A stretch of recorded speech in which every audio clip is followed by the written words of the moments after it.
Buenos días, hermanos. Continuamos con la clase número 9. Ya nos vamos acercando cada vez más al final del curso y hoy esperamos cerrar el tema de la fe. Podríamos continuar, pero el curso se llama Fe y Arrepentimiento y no hemos visto pues mucho arrepentimiento hasta el momento. Entonces, hoy veremos los efectos de la fe y esperamos dar por concluido esta primera parte. La semana pasada estuvimos viendo el aspecto de que la fe debe crecer a la medida que el conocimiento de Dios se fortalece. Es variable en cada creyente, no todos tienen la misma seguridad y no todos tenemos una fe fortalecida en todos los momentos de la vida cristiana, pero la meta es que uno pueda decir como el apóstol Pablo: yo sé a quién he creído y estoy seguro que es poderoso para guardar mi depósito para ese día.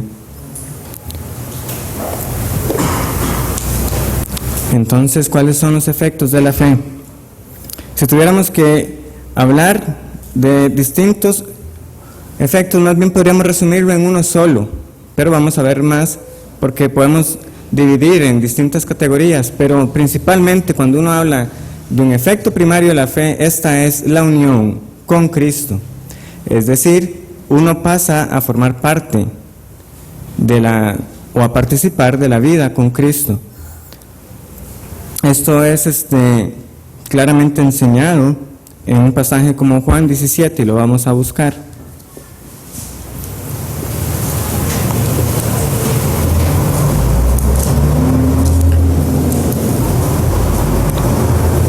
Juan 17:20.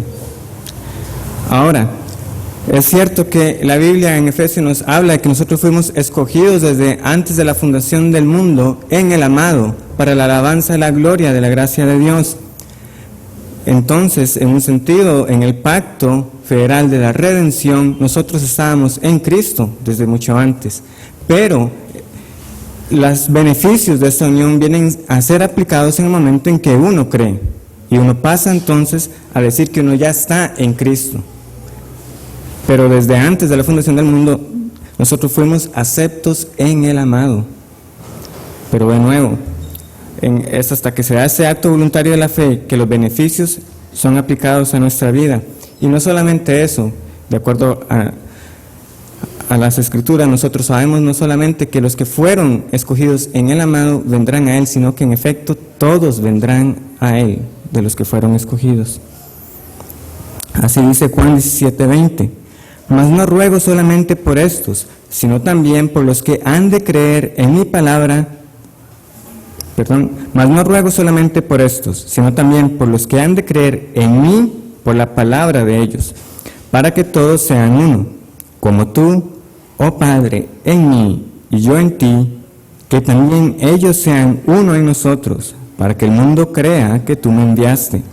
Y la gloria que me diste, yo les he dado para que sean uno, así como nosotros somos uno, yo en ellos y tú en mí, para que sean perfectos en unidad, para que el mundo conozca que tú me enviaste y que los has amado a ellos, como también a mí me has amado.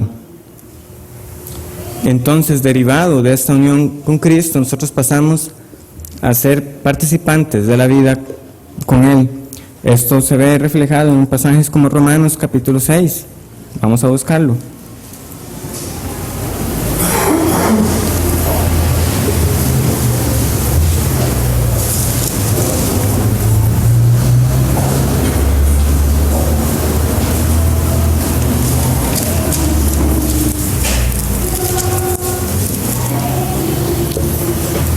Dice así: ¿qué pues diremos? ¿Perseveraremos en el pecado para que la gracia abunde? En ninguna manera, porque los que hemos muerto al pecado, ¿cómo viviremos aún en él?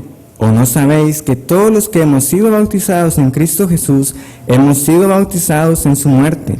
Porque somos sepultados juntamente con él para muerte por el bautismo, a fin de que como Cristo resucitó de los muertos por la gloria del Padre, así también nosotros andemos en vida nueva. Porque si fuimos plantados juntamente con Él en la semejanza de su muerte, así también lo seremos en la de su resurrección. Sabiendo esto, que nuestro viejo hombre fue crucificado juntamente con él, para que el cuerpo del pecado sea destruido, a fin de que no sirvamos más al pecado. Porque el que ha muerto al pecado ha sido justificado del pecado. Y si morimos con Cristo, creemos que también viviremos con él, sabiendo que Cristo, habiendo resucitado a los muertos, ya no muere. La muerte no se enseñorea más de él, porque en cuanto murió, al pecado murió una vez por todas, mas en cuanto vive, para Dios vive. Así también vosotros considerados muertos al pecado, pero vivos para Dios en Cristo Jesús, Señor nuestro. Otros pasajes que tenemos ahí, Juan 14, 19, el Señor dice, porque yo vivo, vosotros viviréis. O las palabras del apóstol Pablo en Gálatas 2:20, porque con Cristo estoy juntamente crucificado, y ya no vivo yo, sino Cristo en mí. Y lo que ahora vivo en la carne, lo vivo en la fe del Hijo de Dios, el cual me amó y se entregó a sí mismo por mí. Uno pasa a participar de esa vida en Cristo. Y hay muchas más ilustraciones. Hemos visto una que realmente impacta cuando uno la lee, a Cristo diciendo que como Él y el Padre son uno, que nosotros también seamos uno. Pero también hay otras ilustraciones que estudiamos la semana pasada. Tenemos la ilustración de la vid y la ilustración de un cuerpo. En Juan capítulo 15, versículo 4 y 5 dice, yo soy la vid, vosotros los pámpanos, el que en mí permanece lleva mucho fruto. Y más adelante Él va a decir, de forma tajante, separados de mí, nada podéis hacer. Aparte de Cristo no hay participación en la vida cristiana, no hay forma de que alguien lleve fruto que glorifique al Padre. Pero si permanecemos en Él, sí, el que guarda su palabra lleva mucho fruto. O el pasaje que leímos la semana en Efesios capítulo 4. En Efesios 4, versículo 15 y 16. Sino que siguiendo la verdad en amor, crezcamos en todo en aquel que es la cabeza, esto es Cristo, de quien todo el cuerpo, bien concertado y unido entre sí por todas las coyunturas que se ayudan mutuamente, según la actividad propia de cada miembro, recibe su crecimiento para ir edificándose en amor. No somos un cuerpo sin cabeza. En la medida que estemos asidos a la palabra y a la cabeza que es Cristo, este cuerpo crecerá. Entonces la lección con la que deberíamos cerrar esta parte, que somos participantes en la vida de Cristo o en Cristo, es esta. Nosotros a veces vamos a leer ilustraciones o comparaciones que el Señor hace o que los escritores del Nuevo Testamento, que lo ponen a un nivel que muy alto, como Cristo diciendo, como el Padre y yo somos uno, que ustedes también sean uno y que sean uno en nosotros. También tenemos otras que son pues más reducidas, por decirlo así. Él es el Señor del campo, nosotros somos el trigo. Él es el pastor, nosotros las ovejas. Es decir, no debemos ver esta unión como si no valiera nada, como Cristo allá y nosotros aquí, pero tampoco debemos cometer el error de muchas personas, de el lenguaje que a veces es utilizado de esta unión, y decir, es que hay un Dios en nosotros. No es así. Y vean que esta unión en Cristo solo la podemos decir de nuestro Señor. Aunque muchas personas pueden afirmar las enseñanzas y tratar de emular el modo de vida de alguien a quien admiran, Él no dice, por ejemplo, qué sé yo, de alguien, es que yo estoy en Darwin, o yo estoy en Richard Dawkins, o nadie habla así. O sea, se podrán identificar, pero nosotros sí decimos que estamos en Cristo.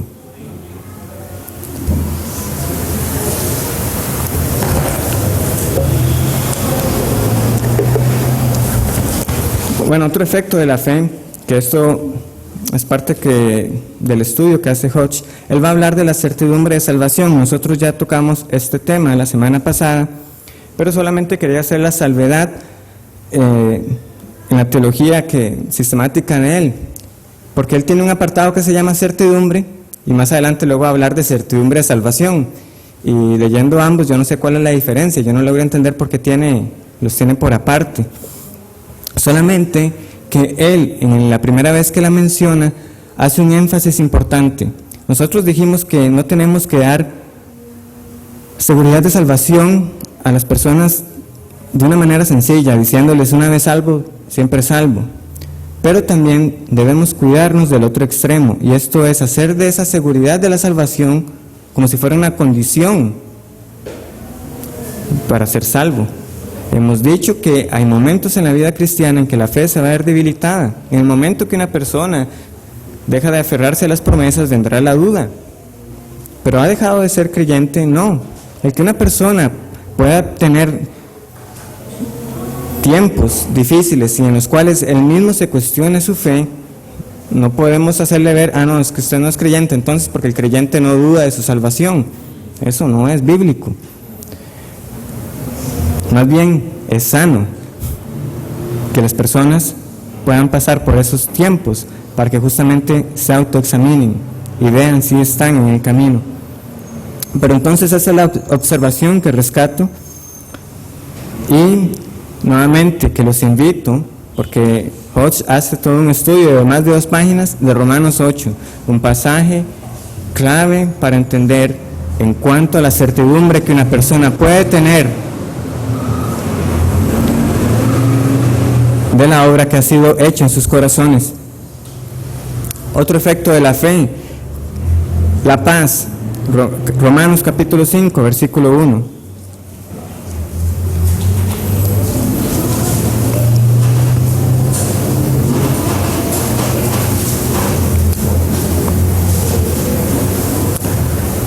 Y dice: justificados pues por la fe, tenemos paz para con Dios por medio de nuestro Señor Jesucristo. Esta paz brota del sentimiento de reconciliación. Podemos también añadir las palabras que Cristo le dice a la mujer que lavó sus pies: tu fe te ha salvado, ve en paz. Ahora, yo no solamente limitaría este efecto a la paz, como lo hace el autor, sino que también podríamos añadir todo lo que ya estudiamos en cuanto a la relación que existe entre la fe y distintas emociones que vimos cuando estudiamos el segundo elemento, el elemento de la afirmación de la verdad o ascensos. No solamente la paz, sino que hay distintas emociones que se manifiestan por medio de la fe. Cuando esta es débil, vimos que hay temor y miedo. Hombres de poca fe, ¿por qué dudasteis? También cuando nuestra fe es probada, produce paciencia. Santiago 1:3. Asimismo, ¿cuál es la esperanza de la fe? Sino que nuestro Señor vendrá nuevamente, y el que tiene esta esperanza se purifica a sí mismo, dice Juan en la primera carta. También el gozo. Abundantemente hay pruebas y evidencias de la relación de la fe con amor. En resumen, la fe no viene sola. El fruto del Espíritu es amor, gozo, paz, paciencia, benignidad, bondad, fidelidad o fe, mansedumbre, templanza. Contra tales cosas no hay ley.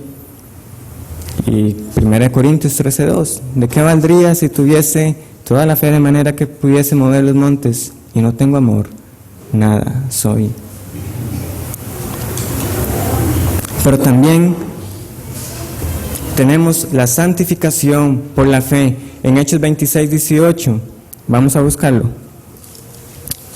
Pablo, y de paso si pueden ver cuántos hijos tenía Felipe, aprovechen. Hechos 26:18. Para que abra sus ojos, para que se conviertan de las tinieblas a la luz y de la potestad de Satanás a Dios, para que reciban por la fe que es en mí perdón de pecados y herencia entre los santificados. ¿Qué es lo que viene juntamente? ¿Qué es lo que se recibe? No es solamente la herencia entre los santificados, que es lo que en este momento nos interesa, pero asimismo, como se recibe esta herencia, viene el perdón de pecados, la potestad de ser libertados y que los ojos sean abiertos. Pero de nuevo, rescatemos esa parte: herencia entre los santificados. Uno tiene parte en ello en el momento que uno cree.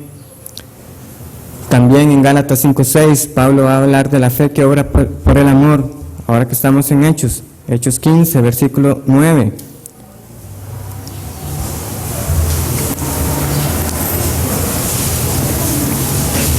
Pedro está hablando, versículo 8, y dice: y Dios, que conoce los corazones, les dio testimonio, dándoles el Espíritu Santo lo mismo que a nosotros, y ninguna diferencia hizo entre nosotros y ellos, purificando por la fe sus corazones.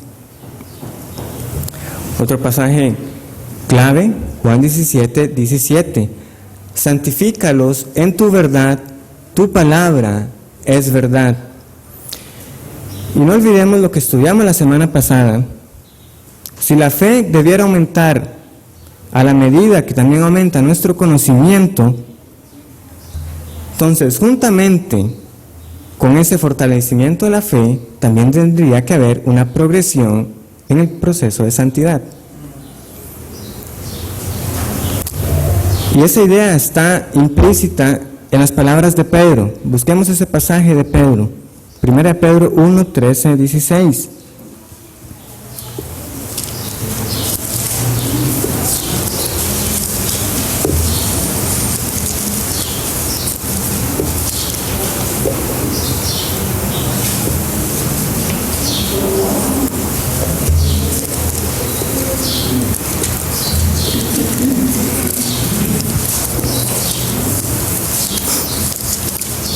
Dice: por tanto, ceñid los lomos de vuestro entendimiento, sed sobrios, y esperad por completo en la gracia que se os traerá cuando Jesucristo sea manifestado. Como hijos obedientes, no os conforméis a los deseos que antes teníais, estando en vuestra ignorancia, sino como aquel que os llamó es santo, sed también vosotros santos en toda vuestra manera de vivir, porque escrito está: sed santos, porque yo soy santo. Pero veamos el versículo 14. Los deseos que antes teníais, estando en vuestra ignorancia. La idea es que esta ignorancia sea quitada conforme uno va conociendo la palabra de Dios. Y uno va entendiendo entonces que ya no tenemos que conformarnos a ellos y dejar esa pasada y vana manera de vivir. Y en cambio, ser santos como el Señor lo demanda. Y así es. Cuanto más una persona conoce quién es Dios, quién es Él y el agravio que es el pecado, un mayor sentido de pesar tendría que haber cuando peca y cuando ve quién es el Señor ante el cual está. Esta fue siempre la reacción de los santos en el Antiguo Testamento, y vamos a leer dos pasajes conocidos. Job capítulo 42.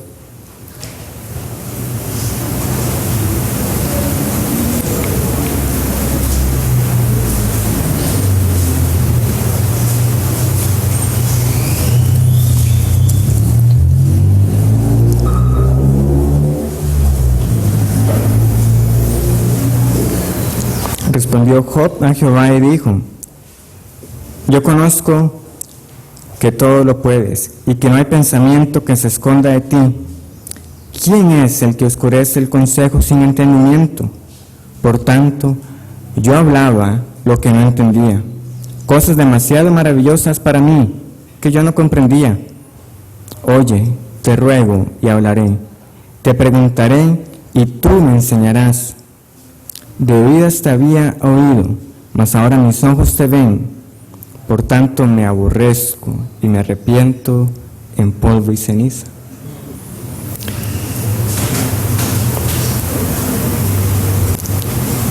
Isaías 6, versículo 5.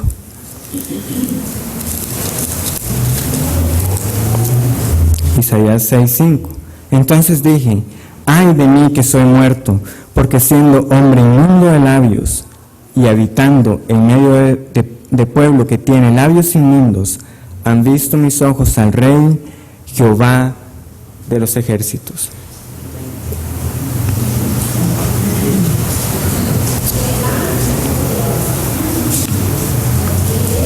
Si vamos creciendo en conocimiento, vamos a entender entonces cuán grave afrenta es el pecado. Y esto es de nuevo un efecto de la fe que produce en los corazones. Y asimismo, no solamente el estudio de la palabra, otros medios de gracia que el Señor nos ha dado, la oración, los sacramentos, todos ellos, si no se reciben por fe y no son aplicados por fe, pues de nada valen. Es tomar la cena indignamente. Es una oración sin fe, no vale. En cambio, la oración eficaz del justo puede mucho. Por último, y no menos importante, más bien se podría decir que todo lo contrario, si hay un efecto de la fe que deberíamos estudiar y sin el cual ningún estudio de la fe estaría completo, es la justificación por la fe.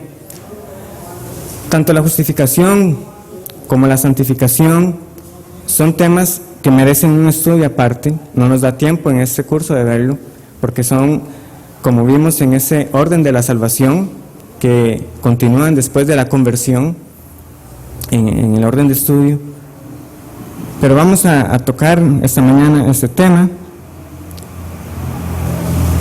Y si pudiéramos decir un efecto inmediato después de la unión con Cristo, tendríamos que pensar primeramente en la justificación. Es el lenguaje que Pablo utiliza en la epístola de Romanos. Ahora, pues, ninguna condenación hay para los que están en Cristo Jesús. Ahora, pues. Y yo siempre recuerdo desde que leí ese sermón de Spurgeon, como él lo expuso en su momento. Ahora, usted puede leer ese pasaje hoy, y es verdad. Léalo mañana, ahora, sigue siendo verdad. Léalo dentro de una semana, léalo dentro de 50 años y por el resto de la eternidad. Ahora no hay ninguna condenación para los que están en Cristo Jesús. Y esa es la locura del Evangelio, hermano. Nosotros estábamos sentados en el banquillo de los acusados. Nosotros sabíamos que éramos culpables. Los que estaban en el juicio saben que somos culpables. Y principalmente, el juez de toda la tierra conoce nuestra culpabilidad y tenía el acta de decretos que nos era contraria. Y para asombro de todos, él dice: mi hijo la ha anulado. Inocente.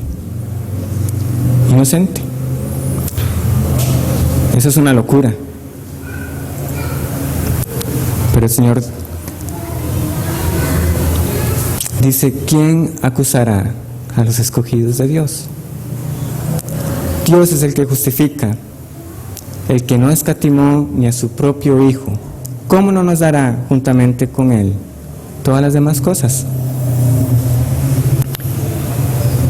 Nosotros ya hemos estudiado en distintos momentos lo que significa la justificación. Nosotros sabemos que es una declaración, que estamos hablando de términos legales, pero no siempre ha sido así. ¿Por qué? Por la misma raíz de la palabra. Justificar significa ser justo. O sea, si tuviéramos que hablar del significado llano de la palabra, eso es lo que significa justificar. Yo pensé, bueno, tal vez la RAE tenga en algunas de sus excepciones, aunque sea un apartadito ahí de índole legal, pero no. Al día de hoy, vean cómo lo siguen entendiendo. Probar algo con razones convincentes, testigos o documentos. Rectificar o hacer justo algo. Probar la inocencia de alguien en lo que se le imputa o se presume de él. Eso es quizás el que más se le acerca. Pero vean en la cuarta: dicho de Dios, hacer justo a alguien dándole la gracia. Igualar el largo de las líneas, bueno, eso es cuando hablamos de textos. Ajustar, arreglar algo con exactitud.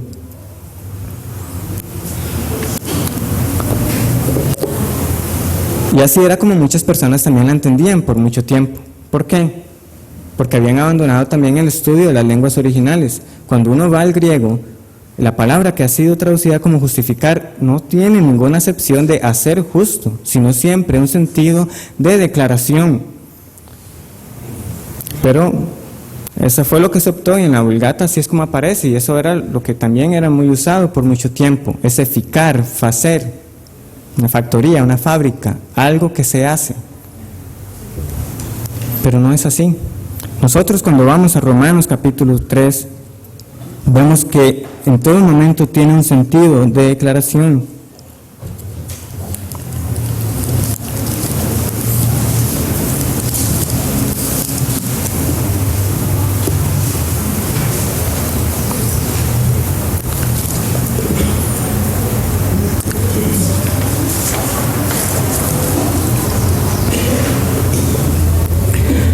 Para muchos quizás es el pasaje más importante de toda la Biblia, y no creo que estén exagerando. Leámoslo.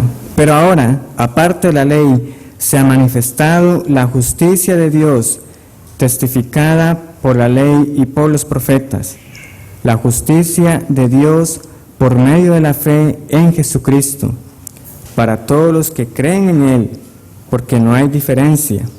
Por cuanto todos pecaron y están destituidos de la gloria de Dios, siendo justificados gratuitamente por su gracia, mediante la redención que es en Cristo Jesús, a quien Dios puso como propiciación por medio de la fe en su sangre, para manifestar su justicia, a causa de haber pasado por alto en su paciencia los pecados pasados, con la mira de manifestar en ese tiempo su justicia, a fin de que Él sea el justo y el que justifica al que es de la fe de Jesús.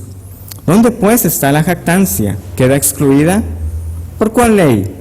¿Por la de las obras? No, sino por la ley de la fe. Concluimos pues que el hombre es justificado por fe, sin las obras de la ley.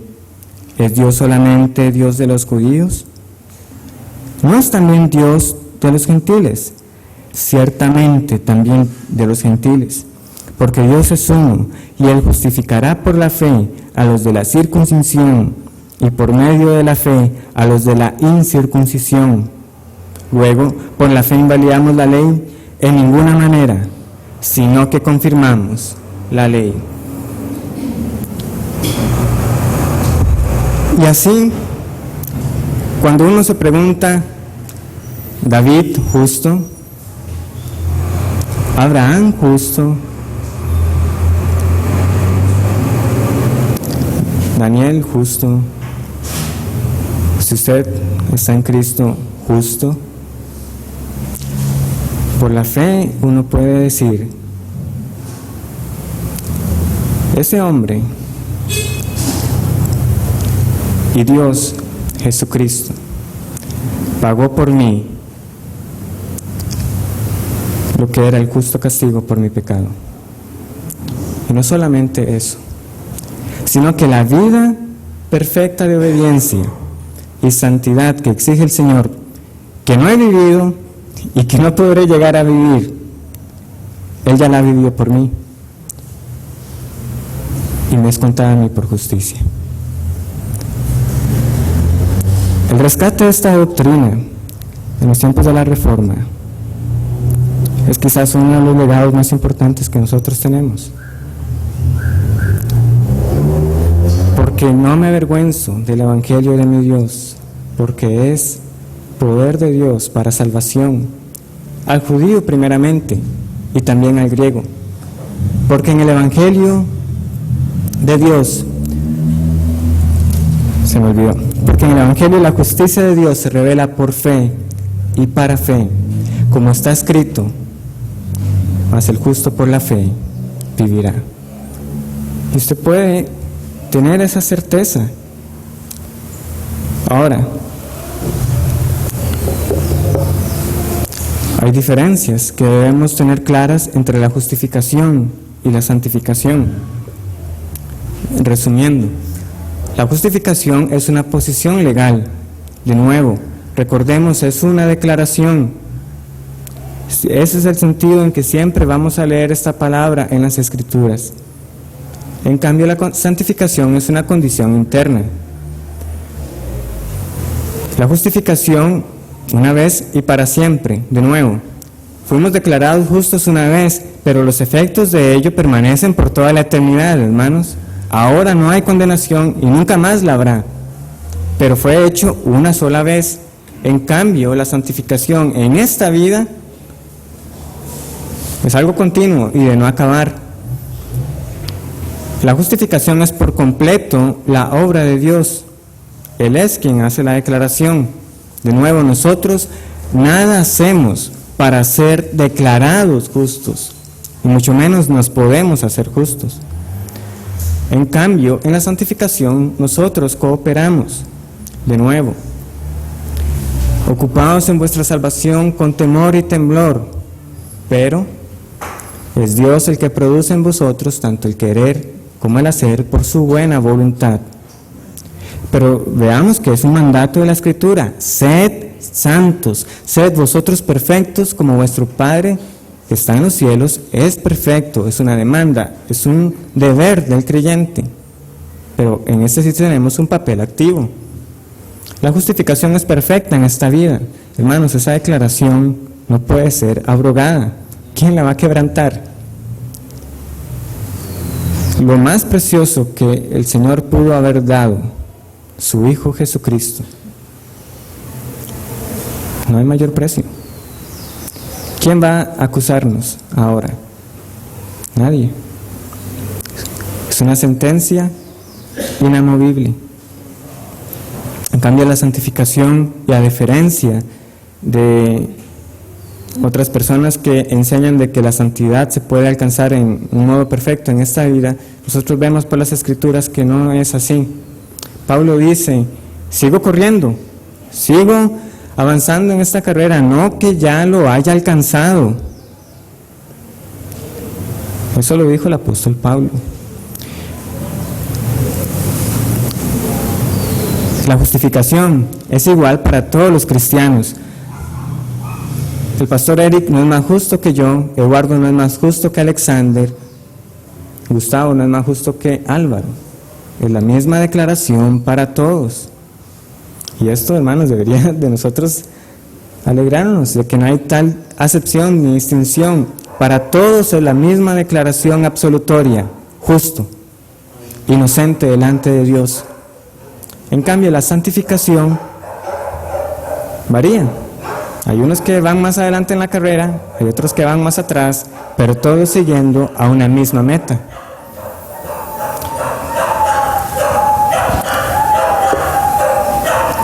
Empezó el concierto.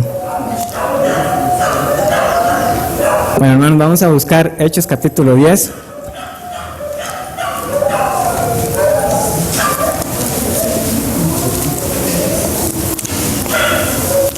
Los que han estado siguiendo las lecturas de este curso, pues tienen una ventaja en ese concurso que va a haber en diciembre. Así que espero que le estén sacando el provecho. Ya tendrían que haber estudiado el relato de Cornelio, ¿verdad? Lo teníamos que estudiar para ver cómo los discípulos presentaron la fe. Pero ahora, nuevamente repásenlo para que vean qué es lo que el apóstol Pedro dice ahí. Y luego él va a dar el reporte, que es básicamente lo mismo. Pero ¿cuál es la conclusión a la que las personas van a llegar?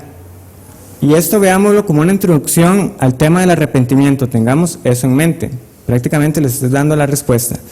Pero entonces es que la encuentren. ¿Cuál es la conclusión a la que llegan las personas que escuchan ese reporte del apóstol Pedro? Y eso lo van a encontrar si siguen leyendo del capítulo 11, del versículo 1 al versículo 18.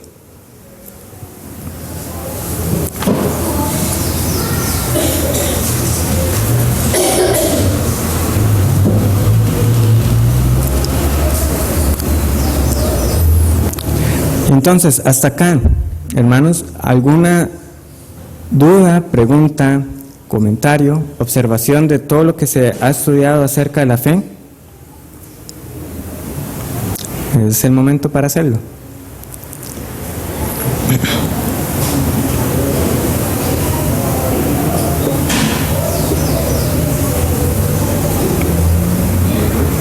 Perdón.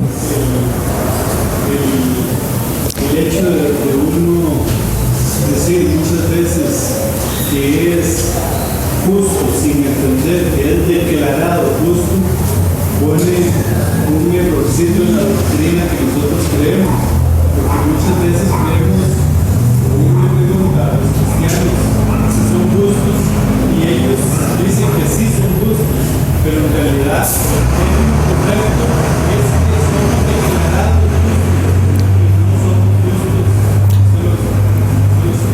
justos. Sí, quizás para remarcar el énfasis, porque es que no tenemos una palabra, a diferencia del griego, es que el término sí significa eso, declarar justo, pero es que nosotros no tenemos algo que se acerque. Ellos optaron por justificar, pero fue una pésima elección. Entonces en nuestro lenguaje contamos con un término que quizás no es el más adecuado.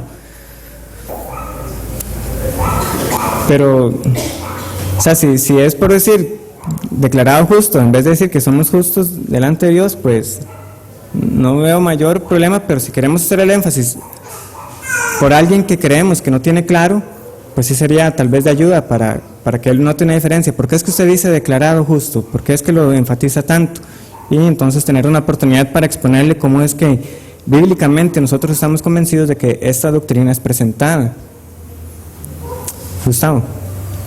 Sí, que algo que yo doy parte de mucha bendición cuando uno vuelve a repasar esto de lo que es la fe, a mí me viene a la mente pasajes como los que se mencionaron como Juan 10:27, cuando el Señor dice: mis ovejas oyen mi voz y yo las conozco y me siguen.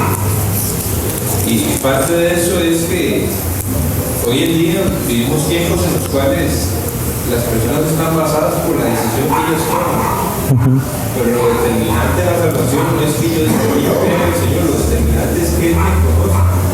Pero ese conocerme solo puede ser a través de un sincero estudio y un examen, como usted lo ha dicho, y como lee también las Escrituras, de si yo estoy en Cristo Jesús.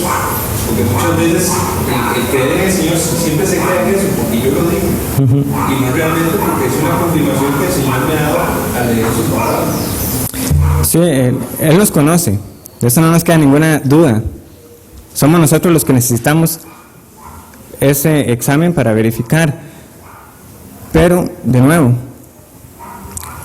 cuando nosotros iniciamos el estudio, nosotros empezamos primero haciendo la aclaración, ¿verdad?, de que nosotros creemos como un resultado de un cambio en el corazón, ¿verdad?, de la doctrina de la regeneración.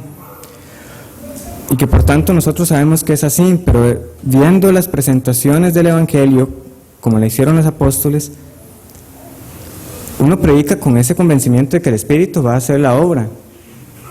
Y uno lo que hace es confrontar a las personas con el pecado e invitándolas a que se conviertan y se arrepientan de su maldad, de que se vuelvan de su mal camino. Pero nosotros no mandamos a que se regeneren o a que se cambien o esperen a que se sientan cambiados. Es creed o arrepentidos. Pero en efecto nosotros sabemos que se trata de los que ya han sido desde antes de la fundación del mundo, que están en el Señor, que Él sabe quiénes son y que cuando Él habla, sus ovejas le seguirán. Pero vosotros no creéis porque no sois de mis ovejas. ¿Algún otro? Si no, hermanos, hoy estamos terminando tempranito, que aprovechemos el tiempo para meditar, orar y prepararnos para la segunda parte. Que el Señor les bendiga.